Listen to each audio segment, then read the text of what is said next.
दोस्तों, होली की अग्नि में यह 5 चीजें भूलकर भी कभी मत डालना। इससे उल्टा असर हो सकता है। गरीबी आ सकती है और घर में कंगाली छा सकती है। कुछ लोग अनजाने में होली की आग में ऐसी चीजें डाल देते हैं जिनका गलत प्रभाव पड़ सकता है।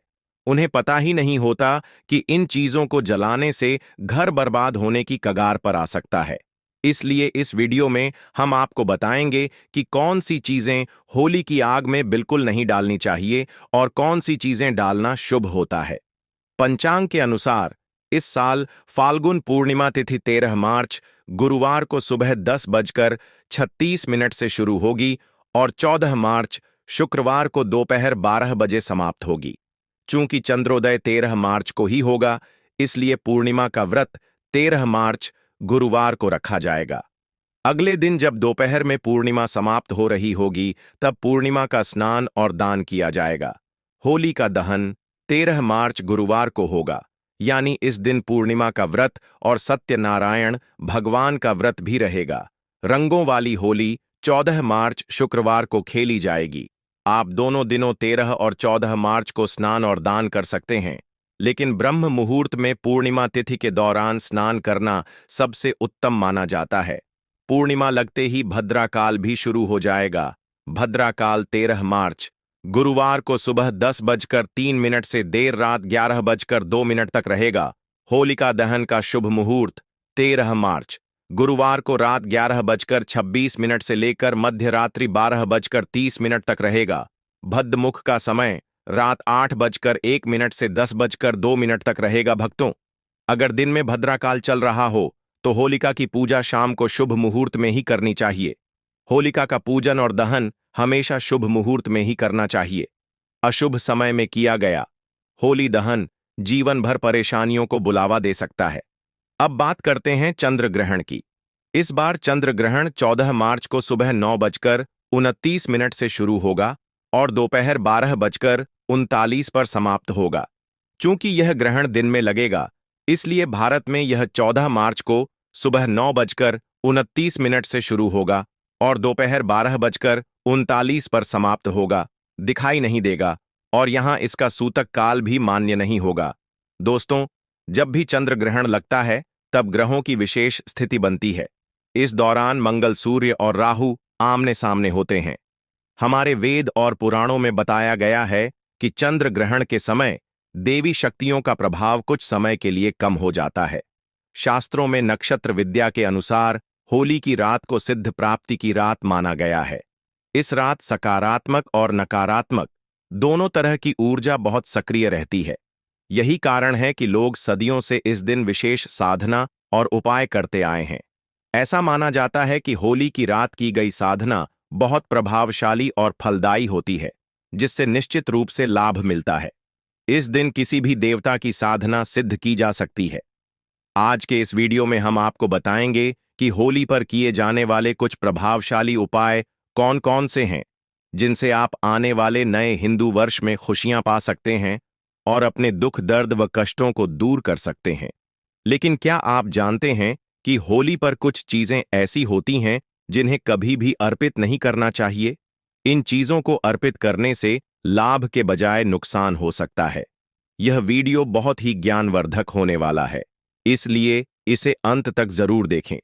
वीडियो शुरू करने से पहले माता लक्ष्मी का आशीर्वाद पाने के लिए कमेंट बॉक्स में जय माता लक्ष्मी अवश्य लिखें, ताकि उनका आशीर्वाद आप तक सीधे पहुंच सके। शास्त्रों के अनुसार होली के धन के समय अग्नि में टूटा हुआ या खराब अनाज नहीं चढ़ाना चाहिए। ऐसा करने से होली माता का आशीर्वाद मिलने के बजाय श्राप लग सकता है। पूजा पाठ में हमेशा संपूर्ण और पवित्र चीजों का ही उपयोग करना चाहिए, क्योंकि अधूरी चीजें इस्तेमाल करने से फल भी अधूरा ही मिलता है। होली के दहन के समय जब अनाज अर्पित करें तो उसके ऊपर हरे हरे पत्ते जरूर होने चाहिए। इससे पूजा का प्रभाव और अधिक शुभ होता है। इसलिए ध्यान रखें कि होली की अग्नि में शुद्ध और संपूर्ण चीजें ही चढ़ाई जाएं, ताकि जीवन में सकारात्मकता और खुशहाली बनी रहे। टू हुआ अनाज बिल्कुल भी ना हो। हमेशा याद रखें कि होली के दहन से ठीक पहले घर में गन्ना अवश्य लाएं और उसकी संख्या 2, 5 या 7 होनी चाहिए। अग्नि में पानी वाला नारियल नहीं चढ़ाना चाहिए। इससे पाप के भागीदार बन सकते हैं। हमेशा सूखा नारियल ही होली की अग्नि में अर्पित करना चाहिए। पानी वाला नारियल अग्नि में भूलकर भी न डालें। जब सूखा नारियल होली की अग्नि में अर्पित करें तो इसे पहले पूरे परिवार के हाथ से स्पर्श करवा लें। ऐसा करने से होली माता जाते जाते आपको धन से मालामाल कर सकती है और आपके कष्टों को अपने साथ ले जाती है। पानी वाला नारियल पूजा के दौरान रख सकते हैं, लेकिन इसे अग्नि में नहीं डालना चाहिए। माना जाता है कि होली माता को घर का भोग बहुत प्रिय है, इसलिए घर में जो भी पकवान बनाए हैं उन्हें होली माता को अवश्य अर्पित करें। लेकिन ध्यान रहे कि गुजिया चढ़ाते समय उसकी संख्या 3 ना हो। या तो 2 चढ़ाएं या फिर 5, 11 या 21 चढ़ा सकते हैं, लेकिन 3 नहीं। होलिका दहन में गाय के गोबर से बने उपले अवश्य चढ़ाने चाहिए। इसके अलावा हरा चना, गेहूं की बालियां या कोई भी नई फसल होली की अग्नि में अर्पित करें। इससे घर में अन्न की कभी कमी नहीं होगी। जब बालियां अर्पित करें तो यह ध्यान दें कि वे टूटी हुई या सूखी ना हो, बल्कि ताजी और हरी भरी हो। सूखी बालियां चढ़ाने से पाप लगता है।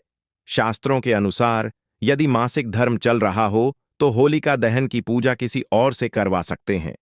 पूजा वैसे ही करनी चाहिए जैसे हमेशा करते आए हैं, लेकिन इस दौरान होलिका दहन के पास ना जाएं। आप दूर से ही दर्शन कर सकते हैं और पूजा का फल आपको अवश्य मिलेगा। होलिका दहन में चावल के बने पापड़ और कच्चे चावल अवश्य अर्पित करें। इससे धन प्राप्ति होती है और घर में गरीबी दूर होती है। जो भी पापड़ आदि बनाए हैं उन्हें होलिका दहन की अग्नि में अर्पित करें। इससे घर में धन दौलत की कभी कमी नहीं होगी। माना जाता है कि होलिका दहन से पहले होली की अग्नि में घुसिया अर्पित किए बिना इसे नहीं खाना चाहिए। पहले माता को भोग लगाएं और फिर उसका सेवन करें, और सभी परिवारों में गुजिया एक दूसरे को अवश्य खिलानी चाहिए। इससे आपसी प्यार और संबंध मजबूत होते हैं। माता को भोग लगाने से पहले गुजिया को झूठा ना करें। जब पूजा समाप्त हो जाए तभी इसका सेवन करें। हमेशा याद रखें कि माता को गुजिया का भोग लगाने के बाद कन्याओं को भी गुजिया खिलानी चाहिए और उन्हें दक्षिणा देनी चाहिए। इससे नवदुर्गा और माता रानी का आशीर्वाद प्राप्त होता है। गाय माता को भी इस दिन भोग अवश्य लगाएं। गाय माता को गुजिया और अन्य मीठे पकवान खिलाने से कई जन्मों तक सुख समृद्धि बनी रहती है। ऐसा माना जाता है कि गाय माता को भोग लगाने से सभी देवी देवताओं को प्रसन्न किया जा सकता है। इस दिन यदि कुछ और ना कर पाएं तो कम से कम गाय माता को भोग जरूर अर्पित करें। इससे होली माता का आशीर्वाद सदैव बना रहेगा।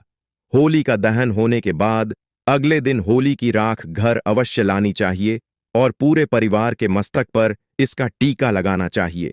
इस राख को काले कपड़े में बांधकर घर में सुरक्षित रखें। यदि छोटे बच्चों को नजर दोष लग जाए तो उनके माथे पर इस राख का टीका लगाएं। इससे बुरी नजर का प्रभाव नहीं पड़ेगा। होली की राख को काले कपड़े में बांधकर दुकान के गल्ले या लॉक में रखने से धन की वृद्धि होती है और किसी की बुरी नजर नहीं लगती। होली की रात को कुछ विशेष उपाय करने से घर में सुख समृद्धि आती है और नकारात्मक ऊर्जा दूर होती है। माना जाता है कि होली के दिन सफेद चीजें किसी से नहीं लेनी चाहिए। इस दिन टोने टोट के अधिक प्रभावी माने जाते हैं और सफेद चीजों के माध्यम से किसी पर बुरा प्रभाव डाला जा सकता है। इसलिए इस दिन सफेद चीजें ना लें। वेद पुराणों के अनुसार होली खुशियों और प्रेम का पर्व है। इस दिन मांस और मदिरा का सेवन नहीं करना चाहिए। जो व्यक्ति होली के दिन मांस और शराब का सेवन करता है उसकी अगली योनि कुत्ते की मानी जाती है और ऐसा व्यक्ति कई जन्मों तक कष्ट भोगता है। शास्त्रों में कहा गया है कि भगवान श्री कृष्ण को होली का पर्व अत्यंत प्रिय है। इसलिए इस दिन कोई भी ऐसा कार्य नहीं करना चाहिए जिससे भगवान श्री कृष्ण नाराज हो। होली के दिन गाली गलौज नहीं करनी चाहिए, बड़ों का अपमान नहीं करना चाहिए और देर तक सोने से बचना चाहिए। इस दिन पति पत्नी को संयम रखना चाहिए और ब्रह्मचर्य का पालन करना लाभकारी होता है। होली के रंग नकारात्मक ऊर्जा को दूर कर देते हैं। इसीलिए जो व्यक्ति सच्चे मन से होली खेलता है उस पर होली माता का आशीर्वाद सदैव बना रहता है। ज्योतिष शास्त्र के अनुसार होली के दिन चांदी का सिक्का और एक छोटी डिब्बी जरूर खरीदनी चाहिए। इसके बाद पीले वस्त्र में हल्दी के साथ इसे मां लक्ष्मी के चरणों में रखें। फिर होलिका दहन की रात चांदी की डिब्बी को घर की तिजोरी में रखें। ऐसा करने से घर में कभी धन की कमी नहीं होती। और दोस्तों, होली वाले दिन अपने घर के मुख्य द्वार पर आम या अशोक के पत्तों से बना बंधनवार जरूर लगाएं। वास्तु के अनुसार ऐसा करना बहुत शुभ माना जाता है। घर के दरवाजे पर बंधनवार लगाने से सकारात्मक ऊर्जा आती है और नकारात्मक शक्तियां दूर रहती हैं। शास्त्रों के अनुसार होली के दिन तुलसी के पौधे को बहुत शुभ माना जाता है। इस दिन तुलसी का पौधा लाकर उसे अपने ड्राइंग रूम या हॉल में रखना अच्छा होता है। मान्यता है कि जहां तुलसी का पौधा होता है वहां धन और समृद्धि बनी रहती है। वास्तुशास्त्र में होली के दिन धातु के कछुए को भी शुभ माना गया है। कहा जाता है कि धातु का कछुआ घर में रखने से सकारात्मक ऊर्जा आती है और धन की आवक बढ़ती है। इसीलिए होली के शुभ अवसर पर धातु से बना कछुआ घर जरूर लाएं। होलिका दहन की रात वहां की राख लेकर आएं और उसे घर के हर हिस्से में हल्का सा छिड़क। इससे घर की नकारात्मक ऊर्जा समाप्त हो जाती है। साथ ही होली के दिन सुबह घर के मुख्य द्वार पर बंधनवार जरूर लगाएं, क्योंकि पूर्णिमा तिथि मां लक्ष्मी को प्रिय होती है। ऐसा करने से घर में उनका आशीर्वाद बना रहता है। होली एक पवित्र त्योहार है और इसे सच्चे मन और श्रद्धा से मनाना चाहिए। जो लोग होली का त्योहार सम्मान और सच्चे मन से नहीं मनाते, वे भगवान श्री कृष्ण के आशीर्वाद से वंचित रह सकते हैं। अब बात करते हैं कि होली के दिन किन चीजों का दान नहीं करना चाहिए। वीडियो आगे बढ़ाने से पहले माता लक्ष्मी के सच्चे भक्त वीडियो को लाइक जरूर करें और कमेंट बॉक्स में जय माता लक्ष्मी लिखें, ताकि माता लक्ष्मी जी का आशीर्वाद आप और आपके परिवार पर बना रहे और आपको कभी भी धन की कमी ना हो। वास्तुशास्त्र के अनुसार होली के दिन सुहागन महिलाओं को बिंदी, सिंदूर, अलता और अन्य 16 श्रृंगार की चीजें दान नहीं करनी चाहिए। इस दिन नकारात्मक ऊर्जा समाप्त होती है और सकारात्मक ऊर्जा का संचार होता है। ऐसे में इन चीजों का दान करना पति के लिए हानिकारक हो सकता है। आमतौर पर वस्त्र दान करना पुण्य का कार्य माना जाता है, लेकिन होली का दहन और रंगों वाली होली के दिन वस्त्रों का दान नहीं करना चाहिए। वास्तुशास्त्र के अनुसार इन दिनों वस्त्रों का दान करने से व्यक्ति की सुख, समृद्धि और खुशहाली प्रभावित हो सकती है। वास्तुशास्त्र के अनुसार होलिका दहन के दिन पैसों का दान नहीं करना चाहिए। ऐसा करने से आर्थिक स्थिति पर नकारात्मक प्रभाव पड़ सकता है। होली की रात अगर संभव हो तो चुपचाप इस विशेष वृक्ष को छूकर आ जाएं। इससे आपकी गरीबी दूर हो सकती है और जीवन में धन की वृद्धि होगी। भगवान विष्णु और माता लक्ष्मी के आशीर्वाद से आपकी सभी मनोकामनाएं पूर्ण हो सकती हैं, जिससे आप धनवान बन सकते हैं। होली का त्योहार बुराई पर अच्छाई की जीत का प्रतीक माना जाता है। शास्त्रों में बताया गया है कि इस दिन पेड़, पौधे और जीव जंतु जागृत अवस्था में होते हैं, जिनमें कई देवी देवता वास करते हैं। आज के इस वीडियो में हम आपको ऐसे ही एक विशेष वृक्ष के बारे में बताएंगे, जिसमें होली के दिन स्वयं भगवान विष्णु और माता लक्ष्मी का वास माना जाता है। यह कोई साधारण वृक्ष नहीं, बल्कि देव वृक्ष है। अगर आप सिर्फ होली वाले दिन इस वृक्ष की पूजा कर लेते हैं, तो इससे न केवल आपके पिछले जन्मों के पाप और परेशानियां समाप्त हो जाएंगी, बल्कि आपके जीवन में सुख, समृद्धि भी आएगी। यदि आप लंबे समय से नौकरी की तलाश में हैं, तो आपकी नौकरी लग सकती है। आपका रुका हुआ व्यापार फिर से चल सकता है और आपके जीवन में धन की वृद्धि हो सकती है। चाहे आपकी शादी की मनोकामना हो या कोई अन्य इच्छा, इस विशेष पूजा से आपकी मनोकामनाएं पूरी हो सकती हैं। इस साल होली पर एक दुर्लभ संयोग बन रहा है, क्योंकि इस बार होली पूर्णिमा और चंद्र ग्रहण के साथ पड़ रही है।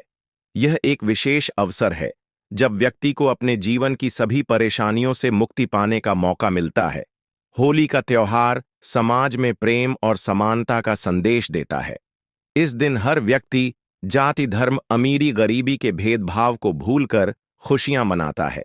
इसे इसलिए भी मनाया जाता है क्योंकि यह बुराई पर अच्छाई की जीत का पर्व है। भगवान विष्णु के भक्त इस दिन विशेष रूप से व्रत रखते हैं और विधि विधान से उनकी पूजा करते हैं, ताकि उनका आशीर्वाद प्राप्त हो। आपकी जानकारी के लिए बता दें कि ऐसा दुर्लभ संयोग 140 वर्षों के बाद आया है। ऐसा अद्भुत और सुनहरा मौका अब आपके पास है। अब आप सोच रहे होंगे कि होली पर इस पेड़ को छूने से माता लक्ष्मी जी का आशीर्वाद कैसे मिल सकता है दोस्तों? होली से एक दिन पहले होली का दहन किया जाता है। आखिर होली का दहन क्यों किया जाता है? इसका कारण यह है कि भगवान विष्णु ने भगवान नरसिंह के रूप में अवतार लेकर हिरण्यकश्यप का वध किया था। उसी दिन हिरण्यकश्यप की बहन होलिका भी जलकर भस्म हो गई थी। इसलिए हिंदू धर्म में होली खेलने से एक दिन पहले होलिका दहन किया जाता है। पुराने समय में लोग सुबह जल्दी उठते थे, पूरे घर की सफाई करते थे, स्नान करते थे और किसी भी देव वृक्ष को जल अर्पित करते थे। उन्हें यह भलीभांति पता था कि वृक्षों और पौधों में अलौकिक शक्तियों का वास होता है। देवी देवताओं की दिव्य शक्तियां इनमें समाई होती हैं। यदि प्रतिदिन वृक्षों को जल चढ़ाया जाए और उनकी पूजा की जाए तो व्यक्ति के जीवन की हर समस्या दूर हो सकती है और चमत्कारिक बदलाव आ सकता है। होली के दिन यदि आप कुछ विशेष वृक्षों को छूकर आते हैं और वेद पुराणों के अनुसार थोड़ी पूजा अर्चना कर लेते हैं तो भगवान विष्णु और माता लक्ष्मी जी का आशीर्वाद निश्चित रूप से प्राप्त होगा। यदि आपको भगवान विष्णु जी का आशीर्वाद मिल गया तो आपके जीवन में भाग्य का साथ मिलेगा। राहु केतु और नवग्रह आपके पक्ष में आ जाएंगे। दोस्तों, व्यक्ति के जीवन में राहु और केतु का नियंत्रण भगवान विष्णु जी के हाथों में होता है। यदि आप इस उपाय को पूरी श्रद्धा से करेंगे तो माता लक्ष्मी जी की कृपा से आपके सभी आर्थिक कष्ट और परेशानियां समाप्त हो जाएंगी। आपके धन आने के मार्ग खुल जाएंगे और उसमें निरंतर वृद्धि होगी। माता लक्ष्मी जी के आशीर्वाद से आपका आने वाला समय बेहद शुभ और सौभाग्यशाली होगा। इसलिए इस वीडियो को अंत तक जरूर देखें, न सिर्फ अपने लिए बल्कि अपने पूरे परिवार के कल्याण के लिए। यदि आप चाह कहते हैं कि माता लक्ष्मी जी और भगवान विष्णु जी का आशीर्वाद आपके परिवार पर हमेशा बना रहे और इस होली पर आप समृद्ध बने, तो पूरी श्रद्धा और विश्वास के साथ इस वीडियो को लाइक करें। कमेंट बॉक्स में अपनी राशि जरूर डालें, क्योंकि इस होली पर आपकी राशि के अनुसार कुछ खास उपाय हो सकते हैं जिनका पालन कर आप जीवन में लाभ पा सकते हैं। हम आपके कमेंट का जवाब जरूर देंगे, लेकिन आपसे निवेदन है कि वीडियो को लाइक करना ना भूलें। दोस्तों, होली के दिन एक विशेष वृक्ष को छूने से आपको अद्भुत लाभ मिल सकता है। यह वृक्ष है गूलर का वृक्ष। आपने बिल्कुल सही सुना। जब भगवान नरसिंह जी ने हिरण्यकश्यप का वध किया तब उनके नाखूनों में तेज खुजली होने लगी, जिससे उन्हें असहनीय पीड़ा होने लगी। इस पीड़ा से राहत पाने के लिए उन्होंने अपने नाखून गूलर के वृक्ष पर रगड़े। इससे भगवान नरसिंह जी को तो आराम मिल गया, लेकिन गूलर के वृक्ष को पीड़ा होने लगी। तब गूलर के वृक्ष ने भगवान नरसिंह जी से विनती की, प्रभु, आपकी पीड़ा तो समाप्त हो गई, लेकिन अब यह पीड़ा मुझ पर आ गई है। मैं क्या करूं? भगवान नरसिंह जी ने कहा, गूलर वृक्ष, चिंता मत करो, थोड़ी ही देर में तुम्हारी पीड़ा भी समाप्त हो जाएगी। तुम्हारी उदारता से मैं बहुत प्रसन्न हूं। अब हर होली के दिन माता लक्ष्मी और मैं स्वयं तुम पर वास करेंगे। इसीलिए वेद पुराणों में कहा गया है कि यदि होली के दिन एक लोटा जल लेकर गूलर के वृक्ष को अर्पित किया जाए और उसे छू लिया जाए तो वह वृक्ष व्यक्ति के जीवन की सभी परेशानियों, कठिनाइयों और समस्याओं को अपने में समाहित कर लेता है। इससे जीवन में धन, सुख, समृद्धि और ऐश्वर्य की प्राप्ति होती है और सभी मनोकामनाएं पूर्ण होती हैं। यदि होली के दिन गूलर के वृक्ष को छू लिया जाए तो साक्षात भगवान विष्णु और माता लक्ष्मी का आशीर्वाद मिलता है, जिससे आप और आपके परिवार के जीवन में सकारात्मक और चमत्कारी बदलाव आता है। अगर आप चाहते हैं कि आपका भाग्य हमेशा आपका साथ दे, जो भी काम शुरू करें उसमें सफलता मिले, नवग्रह आपके अनुकूल हो जाएं और आपको भगवान विष्णु जी का आशीर्वाद मिले, तो आपको बस यह छोटा सा उपाय करना है। होली के दिन सुबह से रात तक किसी भी समय अच्छी तरह स्नान करें, एक लोटा जल लें और उसमें 5 इलायची डालें। घर के पास किसी भी पीपल के वृक्ष के पास जाएं। भगवान श्री कृष्ण ने भागवत गीता में कहा है कि वृक्षों में मैं पीपल हूं, इसलिए पीपल का वृक्ष हिंदू धर्म में सबसे पूजनीय माना जाता है। वेद पुराणों में बताया गया है कि भगवान विष्णु जी होली के दिन पीपल के वृक्ष में वास करते हैं। आपको बस यह करना है, एक लोटा जल पीपल के वृक्ष को अर्पित करें। पीपल के वृक्ष की 11 परिक्रमा करें, क्योंकि माता लक्ष्मी और भगवान विष्णु को 11 संख्या बहुत प्रिय है। 11 बार भगवान विष्णु जी के बीज मंत्र का जाप करें। ओम नमो भगवते वासुदेवाय नमः। यदि आपने इस होली पर चंद्र ग्रहण और पूर्णिमा के दिन यह उपाय कर लिया तो आपका दुर्भाग्य दूर हो जाएगा और आपका भाग्य प्रबल हो जाएगा। दोस्तों, आपको हमारी यह जानकारी कैसी लगी कमेंट बॉक्स में जरूर बताएं। सच्चे श्रद्धा भाव से कमेंट करें। जय भगवान विष्णु, जय होलिका माता। चैनल को सब्सक्राइब करना न भूलें ताकि आपको इसी तरह की और भी ज्ञानवर्धक जानकारियां सीधे नोटिफिकेशन के माध्यम से मिल सकें। वीडियो के अंत तक बने रहने के लिए धन्यवाद। मिलते हैं एक नई वीडियो में, तब तक के लिए नमस्कार।